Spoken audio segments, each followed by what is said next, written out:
Anavatanına dönmek isteyen 60 yaşındaki Türkmenistan vatandaşı Ibragim Begyanov, 2 haftadır İstanbul Havaalanı'nda kalıyor. Radyo Azat LYK bunu 28 Ocak'ta bildirdi. Begyanov gazetecilere telefonla, gidecek başka yeri olmadığı için havaalanında olduğunu söyledi. 2019 yılında Türkiye'ye çalışmaya geldi. Şimdi artık çok çalışamaz. Begyanov, konsolosluğun düzenlediği ihracat uçuşlarına binmeye çalıştı, ancak başarıya olan inancını kaybetti. Uzun süre evde yoktum, konsolosluğa inandım ve bekledim. Şimdi sıra bizde, takip ediyorlar mı, etmiyorlar mı? diye açıkladı.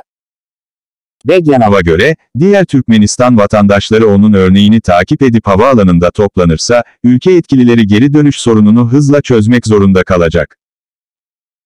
Türkmenistan ile diğer ülkeler arasındaki düzenli uçuşlar, 2020 baharında, Covid-19 salgınının en başında kesintiye uğradı. Türkmenistan, havayolu şirketi yetersiz sayıda ihracat uçuşu düzenlemektedir. Türkiye'deki durum özellikle zor, çünkü salgın başlamadan önce bu ülke Türkmenistan vatandaşlarının işçi göçü için en popüler destinasyonuydu. Konsolosluk, ihracat uçuşu yapmak isteyenlerin listelerini çıkarır. Kaynaklara göre, gerçekten sıraya girmek için birkaç bin dolar rüşvet vermek gerekiyor. Aynı zamanda, ortalama bir göçmenin harcayabileceği maksimum miktar en iyi ihtimalle yüzlerce dolar.